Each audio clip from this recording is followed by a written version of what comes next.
A las 19:42, cuando faltaban menos de 20 minutos para que Álvaro recibiera su título de máster en arquitectura, su padre entró en el auditorio con una mujer embarazada de casi 8 meses. No era una prima, ni una compañera de trabajo, ni alguien que hubiera llegado por error. Era Lucía, su amante. Mateo no pidió permiso, no miró al suelo. Atravesó el salón principal del antiguo auditorio de Sevilla con el brazo de Lucía sujeto al suyo, mientras ella caminaba despacio, tocándose el vientre como si aquel embarazo pudiera borrar todo lo que habían hecho. Luego ocurrió lo que nadie esperaba. Lucía se sentó en la primera fila, en la silla que llevaba el nombre de Isabel, la madre de Álvaro. Desde un lateral del escenario, Álvaro lo vio todo con la toga puesta y el birrete entre las manos. Vio a su padre sonreír a varios conocidos. Vio a su abuela bajar la mirada. Y vio aquella silla ocupada como si su madre nunca hubiera existido. Si usted estuviera en esa sala, viendo cómo alguien humilla a una madre en el día más importante de su hijo, ¿qué habría hecho? Suscríbase al canal y déjeme su respuesta en los comentarios. Porque lo que parecía una simple traición terminó destapando una mentira mucho más peligrosa. Isabel aún no había llegado. En su pequeño piso de Triana, estaba sentada junto a la mesa de la cocina, revisando por cuarta vez una carpeta color vino. Tenía las manos frías, pero no por miedo. Dentro de aquella carpeta había extractos bancarios, recibos de alquiler, capturas de mensajes y una copia borrosa de una escritura que le hizo sentir un vacío en el pecho. 3 movimientos no encajaban. Primero, 450 euros. Después, 1.200. Luego 3.800, retirados de una cuenta que debía cubrir los últimos gastos universitarios de Álvaro. Isabel había llamado al banco aquella misma mañana. La respuesta fue seca. Las transferencias habían sido autorizadas. Pero lo peor no era el dinero. Entre los papeles apareció una nota escrita a mano con una frase breve. Firma válida hasta junio. Estaba grapada a una copia de la casa familiar de Carmona, la única herencia que su padre le dejó antes de morir. Isabel entendió entonces que Mateo no solo había preparado aquella entrada con su amante embarazada, había preparado algo antes, mucho antes. Y mientras guardaba la carpeta en el bolso, una pregunta empezó a pesarle más que la vergüenza. ¿Qué pensaba vender Mateo esa misma noche? El taxi dejó a Isabel frente al auditorio, cuando la tarde ya había perdido la luz dorada. Durante unos segundos no bajó. Miró por la ventanilla las escaleras de piedra, las mujeres con vestidos elegantes, los hombres ajustándose la chaqueta antes de entrar, los estudiantes riendo con los nervios propios de una noche importante. Todo parecía normal desde fuera. Por eso le dolió más. Pagó el viaje, guardó el recibo en el bolsillo del bolso y tomó la carpeta color vino contra el pecho. Había aprendido a no perder ningún papel. En los últimos meses, cada recibo pequeño le había contado una parte de la verdad que Mateo negaba con una sonrisa. Antes de cruzar la puerta, el móvil vibró. Era un mensaje de su abogada, Carmen Rivas. Isabel, no firme nada esta noche. Si él intenta hablarle de Carmona, grabe la conversación. Isabel leyó el mensaje 2 veces. Luego levantó la mirada hacia el edificio. No entendía por qué Carmen había escrito «esta noche» con tanta precisión. Dentro, el murmullo del salón le llegó como una ola baja.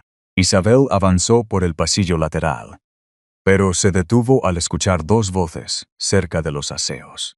Una era de Mateo. La otra, de un hombre que no reconoció. «No podemos retrasarlo más», dijo aquel hombre. «La señal ya está entregada. Si la firma de ella sirve hasta junio, mañana mismo se puede cerrar». Isabel sintió que se le aflojaban los dedos alrededor de la carpeta. No respiró. Permaneció detrás de una columna, inmóvil, mientras Mateo respondía en voz baja. «Ella no va a montar nada delante de su hijo. La conozco. Hará como siempre. Bajará la cabeza para no hacer daño a Álvaro». Aquella frase le dolió más que el engaño. porque Mateo no solo la había traicionado, había estudiado su paciencia, su amor de madre, su manera de callar para proteger a los demás. Había convertido su silencio en una herramienta. Isabel dio un paso atrás. En ese momento, vio a Lucía reflejada en el cristal de una puerta. Estaba sentada en la primera fila, con una mano sobre el vientre y la otra acariciando una pulsera dorada, que Isabel reconoció al instante. Era la misma pulsera que Mateo le había regalado a Isabel por su 10º aniversario de boda, y que desapareció de casa poco después de la separación. Por primera vez aquella noche, Isabel sintió rabia. No una rabia ruidosa, sino fría, limpia, de esas que despiertan a una persona después de años de pedir perdón por sufrir. Buscó a Álvaro con la mirada. Lo vio al fondo, entre otros graduados, pálido, intentando sonreír cuando un profesor le hablaba. Isabel comprendió entonces que si entraba débil, su hijo cargaría con otra vergüenza más. Abrió el bolso, activó la grabadora del móvil y lo deslizó dentro, junto a la carpeta. Después caminó hacia la primera fila. Cada paso sonaba más fuerte que el anterior sobre el suelo antiguo. Y justo antes de llegar a la silla ocupada por Lucía, Isabel vio sobre la mesa un sobre blanco con el logo de una notaría de Sevilla. Encima, escrito a mano, había solo una palabra: Carmona.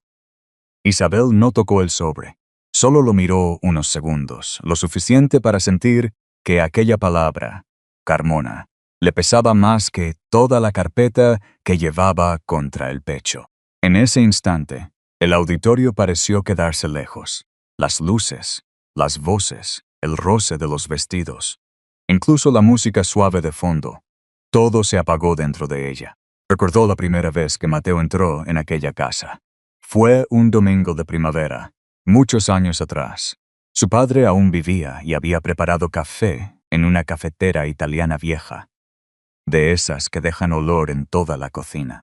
Mateo llevaba una camisa clara, demasiado planchada, y hablaba con respeto. Se sentó en el patio, bajo el naranjo, y le dijo a su suegro que cuidaría de Isabel como se cuida una casa antigua. Con paciencia, con manos limpias y sin romper nada que no pudiera repararse. Su padre le creyó. Isabel también. Durante los primeros años, Mateo parecía cumplir cada palabra. Trabajaba en una pequeña inmobiliaria. Volvía cansado pero sonriente.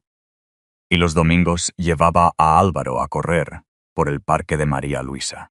Isabel abría la panadería antes de que amaneciera, con las manos oliendo a harina y mantequilla.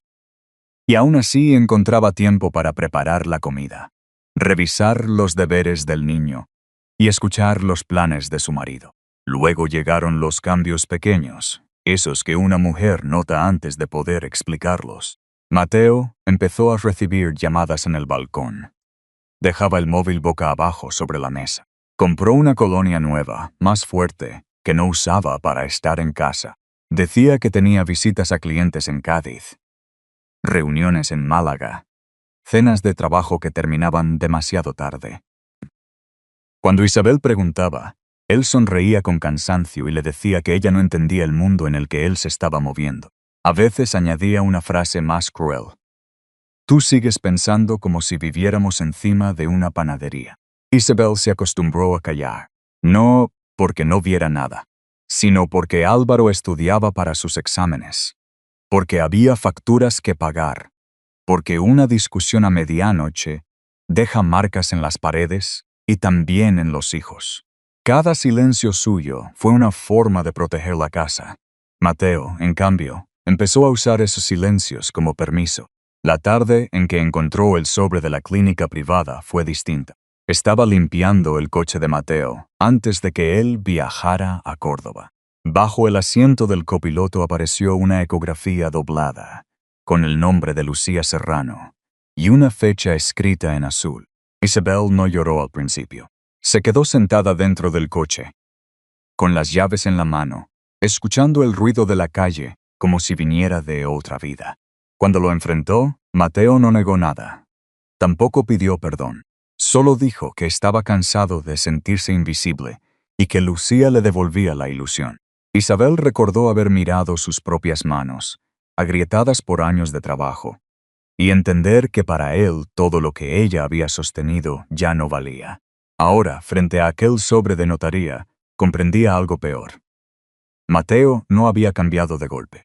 Había ido preparando su salida mientras ella preparaba desayunos, mientras Álvaro estudiaba, mientras su padre envejecía, creyendo que dejaba a su hija protegida. Isabel respiró hondo y siguió caminando hacia la primera fila, pero antes de llegar, vio a Mateo inclinarse hacia Lucía y susurrarle algo al oído.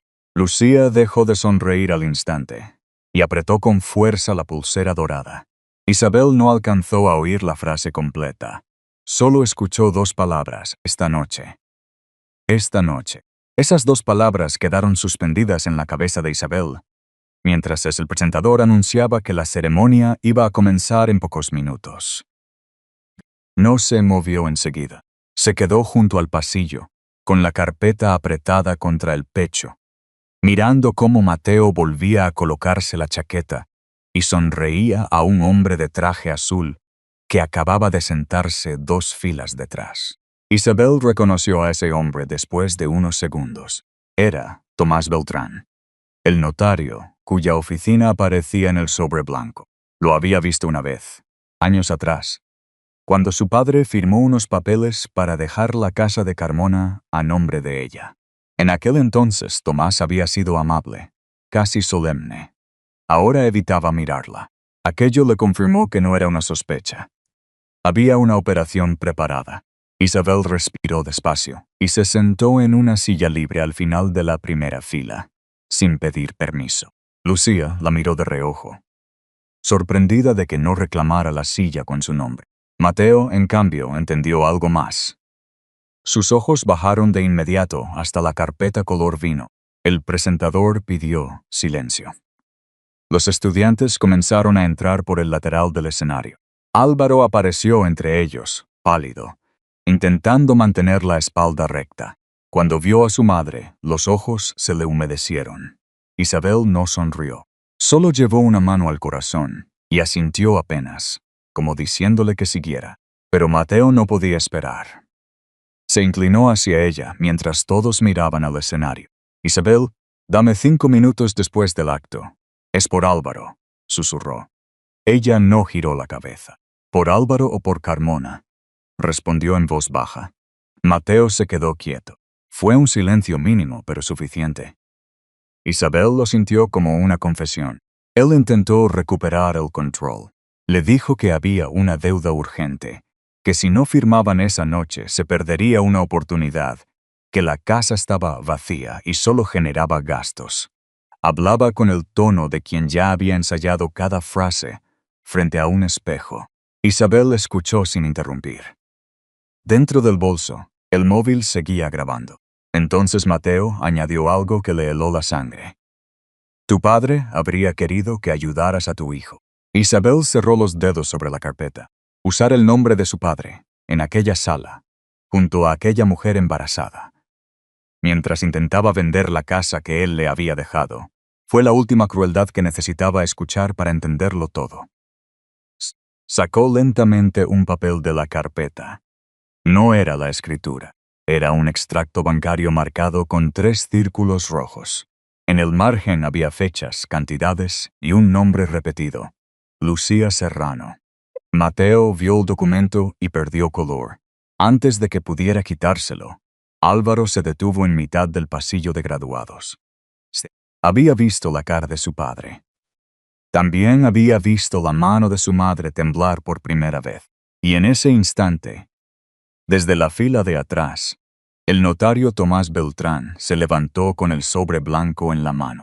Tomás Beltrán no avanzó de inmediato. Se quedó de pie con el sobre blanco entre las manos, como si de pronto aquel papel pesara más de lo que había previsto. Varias personas se giraron hacia él. El presentador, confundido, bajó un poco el micrófono y miró al director del centro, esperando una señal. Mateo fue el primero en reaccionar. Se levantó despacio, con una sonrisa rígida, y caminó hacia el notario como quien intenta apagar una vela antes de que prenda una cortina. Tomás, ahora no, dijo en voz baja. Pero Isabel ya había escuchado suficiente. Se puso de pie con la carpeta color vino contra el pecho y miró al notario sin levantar la voz. Si ese sobre tiene que ver con mi casa de Carmona, quiero saberlo aquí y ahora. El salón quedó en silencio. Lucía se removió en la silla de Isabel, incómoda por primera vez. Hasta entonces, había usado su embarazo como una especie de escudo. Pero en ese momento, la palabra Carmona cambió el aire de la sala. Ya no se trataba solo de un amante en una graduación. Había una propiedad, una firma y una maniobra escondida. Tomás tragó saliva. Dijo que no era el lugar adecuado. Isabel respondió que tampoco era adecuado intentar vender una casa heredada durante la graduación de su hijo. Mateo apretó los dientes, pero no se atrevió a tocarla. Sabía que había demasiados ojos mirando. Álvaro, todavía en la fila de graduados, dio un paso fuera del grupo.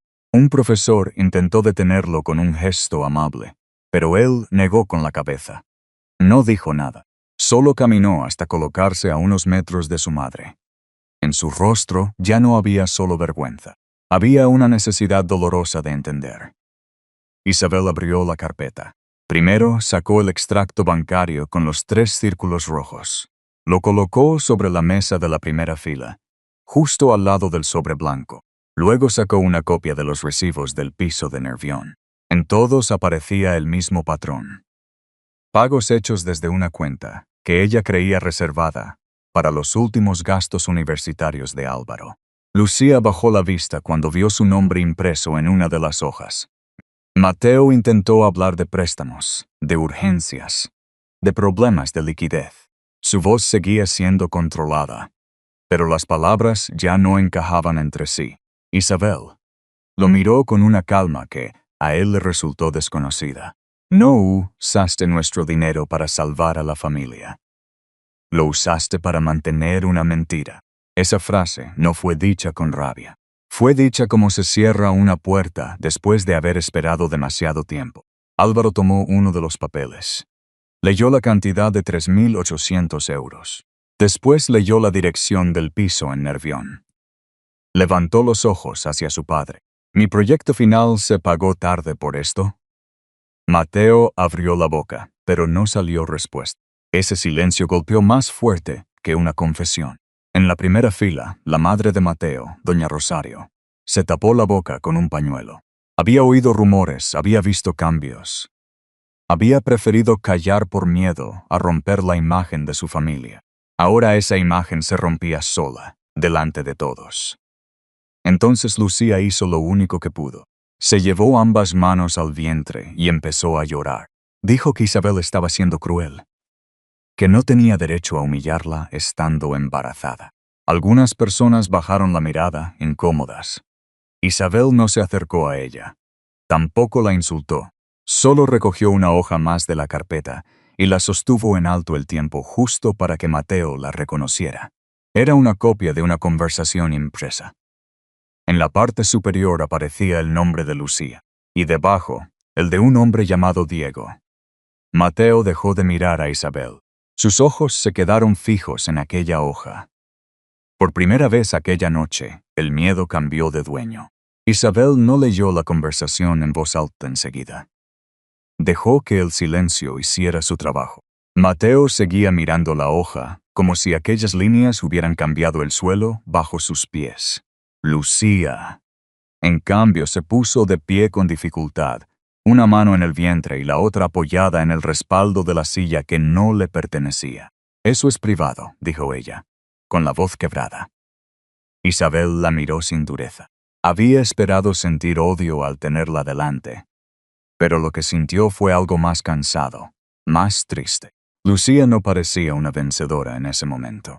Parecía alguien que había construido una casa con paredes de papel y ahora escuchaba la lluvia. Privado era el dolor de mi hijo, respondió Isabel. Privado era el dinero que desapareció de su cuenta.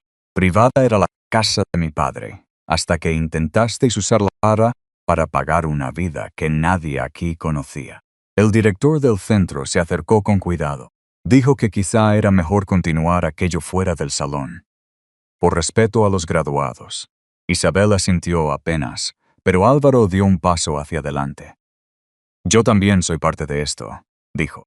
Su voz no fue alta, pero llegó hasta la última fila. Algunos estudiantes dejaron de mirar al escenario. Una mujer mayor murmuró una oración. Doña Rosario no apartaba los ojos de su hijo. Mateo intentó recuperar la autoridad. Levantó la mano como hacía antes en casa cuando quería cerrar una conversación. Dijo que Isabel estaba manipulando documentos, que Lucía estaba embarazada y que nadie tenía derecho a poner en duda a una criatura inocente. Isabel no respondió con rabia. Sacó otra hoja. Esta vez era una captura ampliada. En ella se leía un mensaje de Lucía a Diego, enviado 3 semanas después de anunciar el embarazo a Mateo. No sé si es suyo. Si se entera, se acabó todo. El aire cambió. No hubo gritos, solo una incomodidad pesada, casi física. Mateo tomó la hoja con dedos torpes. La leyó una vez, luego otra. Lucía negó con la cabeza, pero no miró a nadie. Fue antes, dijo ella. Fue una confusión. Diego solo quería hacerme daño. Pero Isabel colocó una segunda captura sobre la mesa.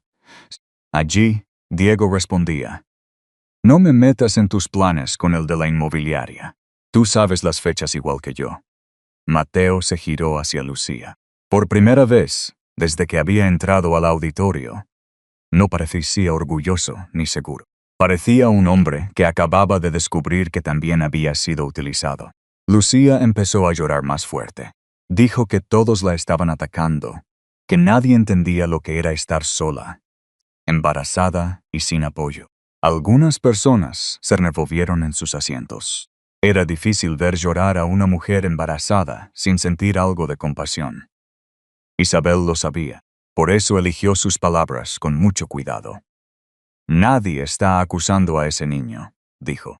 Un niño no tiene culpa de las mentiras de los adultos. Pero tú y Mateo vinisteis aquí para ocupar mi lugar delante de mi hijo, y yo vine para impedir que esas mentiras le roben también su futuro. Álvaro bajó la mirada. Aquella frase lo alcanzó de lleno. Recordó las llamadas que su madre no contestaba durante sus exámenes. Las veces que decía que estaba cansada, pero aún así le llevaba comida a la biblioteca. Los meses en que él pensó que su padre solo estaba distante por trabajo. Tomás Beltrán, todavía con el sobre en la mano, intentó retirarse hacia el pasillo. Isabel lo vio. Usted no se va, dijo con calma. El notario se detuvo. Isabel abrió el sobre blanco delante de todos. Dentro había un borrador de compraventa de la casa de Carmona y una cita para firma al día siguiente a las 9:30 de la mañana. En la última página aparecía una frase subrayada. Comparece representante autorizado por poder vigente. Mateo dio un paso hacia ella, pero Álvaro se interpuso. No la toques, dijo. Entonces, desde la entrada del salón, una mujer con traje oscuro y maletín de cuero llamó a Isabel por su nombre. Era Carmen Rivas, su abogada. Y no venía sola. Carmen Rivas entró en el auditorio sin apresurarse. A su lado venían 2 personas. Un hombre de mediana edad con una carpeta azul del banco y una mujer joven que llevaba una acreditación colgada al cuello. No hicieron ruido. No interrumpieron con gestos grandes, pero su sola presencia bastó para que Mateo dejara de avanzar. Isabel no se movió. Álvaro seguía delante de ella, con el cuerpo tenso, como si por fin hubiera entendido que no estaba protegiendo solo a su madre, sino también los últimos años de su propia vida. Carmen se acercó a Isabel y le habló en voz baja. Después pidió permiso al director del centro para decir algo breve. El director, que hasta ese momento había intentado conservar la ceremonia, miró a los estudiantes, luego a Álvaro, y finalmente asintió. Carmen no buscó humillar a nadie. Sacó un documento de su maletín y explicó que esa misma tarde se había presentado una preventiva ante la notaría y el registro de la propiedad. La venta de la casa de Carmona quedaba detenida hasta revisar el uso del poder firmado por Isabel, años atrás. Mateo soltó una risa seca. Esto es absurdo. Isabel me dio autorización. Carmen lo miró con serenidad. Le dio autorización para gestiones familiares concretas, no para vender una vivienda heredada, sin informarla, y usando fondos desviados de una cuenta destinada a su hijo. El hombre del banco abrió su carpeta azul y entregó una copia sellada. Carmen la colocó sobre la mesa, junto al borrador de compraventa. Explicó que varias transferencias habían sido señaladas como operaciones sospechosas tras la reclamación de Isabel. No era una sentencia, no era un juicio, pero era suficiente para que Mateo entendiera que la noche ya no estaba bajo su control. Lucía se levantó como pudo. Su rostro había perdido la seguridad con la que entró en el salón. Se volvió hacia Mateo y le preguntó, casi en un susurro, si él sabía que el dinero venía de Álvaro. Mateo no respondió. Miró al suelo. Ese silencio hizo más daño que cualquier explicación. Álvaro tomó aire. Durante años había querido admirar a su padre.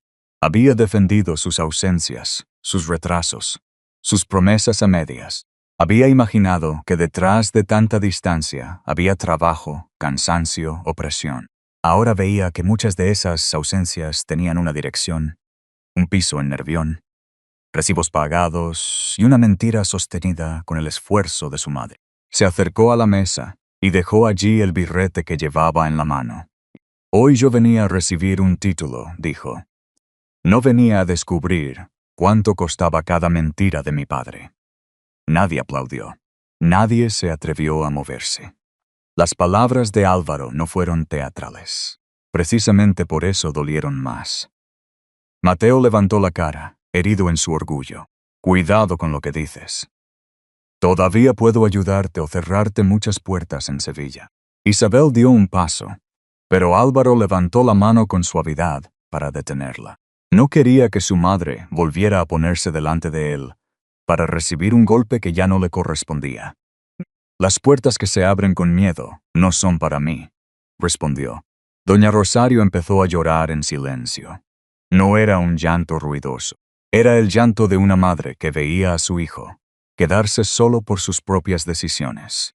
Se levantó despacio, fue hasta Isabel y, delante de todos, le tomó la mano.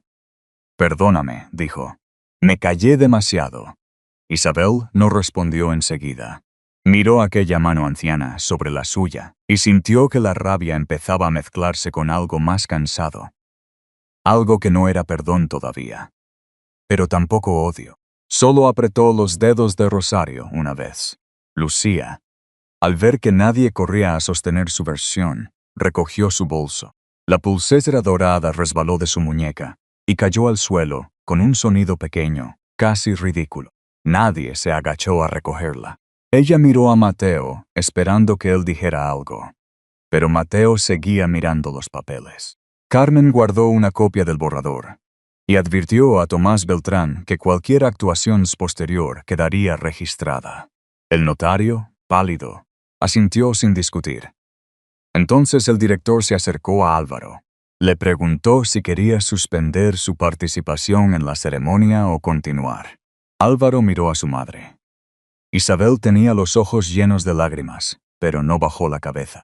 Ella solo hizo un gesto pequeño con la barbilla. El mismo gesto que él le hacía cuando era niño y tenía miedo de entrar solo al colegio. Álvaro recogió el birrete de la mesa. Lo sostuvo un momento contra el pecho, y antes de volver con los demás graduados, se inclinó hacia su madre y le susurró una frase que Mateo alcanzó a oír. Esta vez, el diploma también lleva tu nombre. Álvaro volvió a la fila de graduados con el birrete contra el pecho. Nadie en el auditorio hablaba ya de Mateo, ni de Lucía, ni del sobre de Carmona. Por unos minutos, el silencio dejó de ser vergüenza y se convirtió en respeto. Cuando pronunciaron su nombre, Álvaro subió al escenario despacio. Recibió el título de máster en arquitectura. Estrechó la mano del director y miró hacia la primera fila. Isabel estaba allí sentada con la carpeta color vino sobre las rodillas, pero por primera vez aquella noche no parecía una mujer defendiéndose. Parecía una madre que había llegado hasta el final sin romperse. Álvaro pidió el micrófono. No hizo un discurso largo. Solo dijo que aquel título no pertenecía a una sola persona, que detrás de cada plano, de cada maqueta y de cada noche sin dormir, había una mujer que abría una panadería antes del amanecer para que él pudiera estudiar. Después bajó la mirada hacia Isabel y añadió: «Mamá, esto también es tuyo». El aplauso no fue estruendoso al principio. Nació despacio, como cuando la gente necesita unos segundos para entender que está viendo algo justo. Isabel lloró sin taparse la cara. No era un llanto de derrota. Era el cuerpo soltando años de silencio. Mateo salió del auditorio antes de que terminara la ceremonia. Nadie lo detuvo. Lucía se marchó después, con la pulsera dorada guardada en el bolso y la mirada perdida. Los procesos legales siguieron su curso, sin grandes titulares ni venganzas públicas. La casa de Carmona quedó protegida hasta que todo se aclarara. Meses después, Isabel volvió allí una mañana de domingo. Abrió las ventanas, limpió el polvo del patio y colocó geranios rojos bajo el naranjo. Álvaro llegó con pan caliente y 2 cafés. No hablaron mucho. Se sentaron al sol, escuchando las campanas lejanas del pueblo. En la mesa, junto a una taza, estaba el diploma enmarcado, y sobre la pared blanca, la luz de Andalucía entraba tranquila, como si aquella casa también hubiera aprendido a respirar de nuevo. A veces, la traición no empieza con un grito, sino con una pequeña renuncia. Una mujer calla para no preocupar a su hijo. Acepta una explicación incompleta. Guarda una duda en un cajón. Cree que proteger la paz de la casa es más importante que proteger su propia dignidad. Pero Isabel aprendió que la paz construida sobre el miedo no es paz. Es espera. Y quien se acostumbra a esperar demasiado, un día descubre que otros han tomado decisiones sobre su vida, su dinero, su nombre y hasta sus recuerdos. Su victoria no fue destruir a Mateo. Tampoco fue avergonzar a Lucía. Su verdadera victoria fue mirar la verdad de frente sin convertirse en alguien cruel. Fue usar la justicia sin perder la calma. Fue defender las casas de su padre, el futuro de su hijo y el respeto por sí mismo. Hay heridas que no se cierran en un día. Después de una traición, nadie vuelve a ser igual de inmediato. Pero una persona empieza a sanar cuando deja de pedir permiso para cuidar lo que es suyo. Isabel no recuperó una vida perfecta. Recuperó algo más importante: el derecho a caminar sin bajar la cabeza. Y, a veces, ese es el primer hogar al que una persona necesita volver.